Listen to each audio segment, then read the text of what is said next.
Well, I just wanted to show you the very start of the Honor Flight diorama. This is what I bought this afternoon. It's just a couple Quonset huts, and there's a tank in the middle there. I'm going to weather these things. You won't even recognize them by the time I'm done with them. But that's the start. So we're going to take it step by step from here. I'm just playing around with ideas here, and I thought I'd show you. Here's one idea.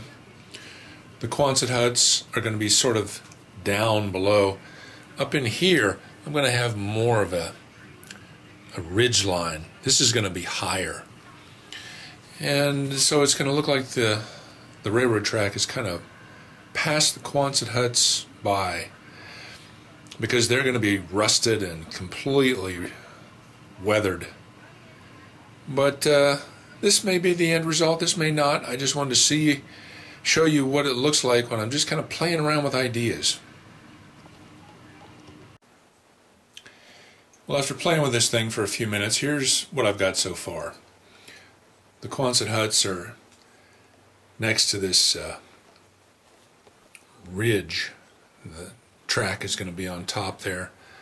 It's going to look like a rock face there with a big gully in this area. There'll be a lot of rocks, trees, that sort of stuff. The Quonset huts are going to be completely weathered. So that's the start. I just play around until I find something that appeals to me. And this is not the finished thing, but it's a start. Alright, finally I think there is the finished product. Doesn't look like a whole lot right now, but that's the basic outline of the scene I'm going to make. The Quonset huts will be here, the train track in the back.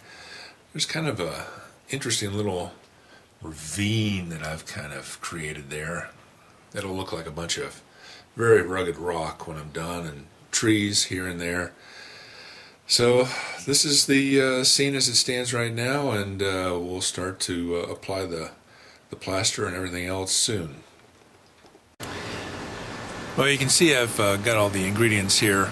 I actually was just too lazy to go out to the store and get another of those metal pie tins, so I'm just using a fairly deep dish paper plate, and I've got my plaster of Paris, the water.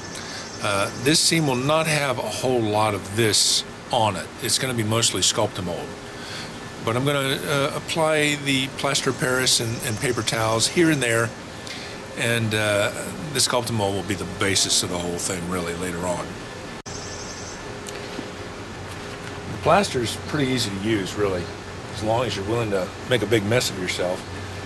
It's not hard to throw some in there, and I really want to be fairly messy here the way I put it on.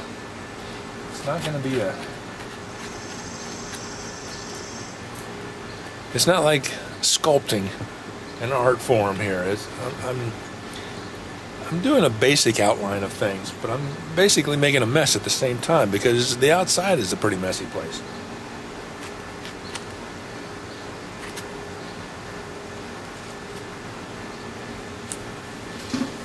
You just keep dipping the stuff in there until it dries up, and then I do it again.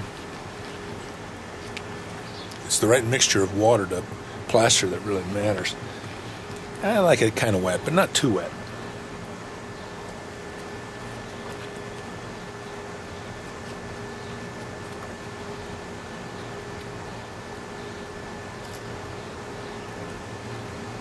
All right. You get the idea. There's not going to be a whole lot of this. Mostly Sculptamold. Well, maybe now you can see how much plaster I've put on this thing. There's still going to be a lot of Sculptamold to go over some of this. But one of the things that you might want to notice is I had some leftover plaster, and I wanted to make this as smooth as possible, so I just pour it on there and level it out the best I can. Because that's where the Quonset huts are going to be. And even though there's going to be a lot of foliage there, the ground is still flat. So I'm almost done with the plaster here. Alright, I think I'm going to call it quits on the plaster for now.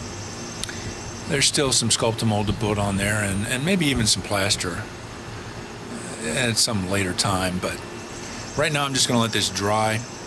The big thing about the plaster is get the air bubbles out of the paper towels. So even though you want to make a mess, you don't want to leave a bunch of air bubbles under the paper towels. Other than that, go for the biggest mess you can make. Well, I've reworked this thing several times, but I think this is the final version of what it's going to look like. The Quonset huts are going to be on the big flat area there. There's a track behind it.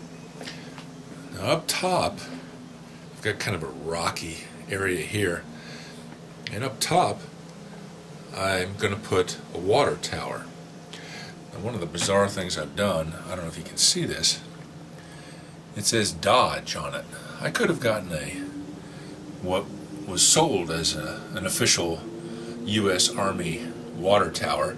It was much taller, and since I knew that I was going to put it up on this elevated area, I chose to go with one that's shorter, squattier, a little fatter, and in perspective it's going to look better because of the elevated area I'm going to put it on. And by the time I get done painting it and everything, you'll never know that the thing actually says Dodge on it. So there's the finished diorama. Now I'm going to paint it flat black everywhere. It's time to start covering this thing with flat black paint. Make sure it's flat black. And I've discovered over the years that it takes at least 3 good paintings to cover this stuff, because it's amazing how much you miss, especially under the rocks. But you need to paint it flat black, remember, because you need that shadow under those rocks. Alright, so it's time to give this thing a good coating.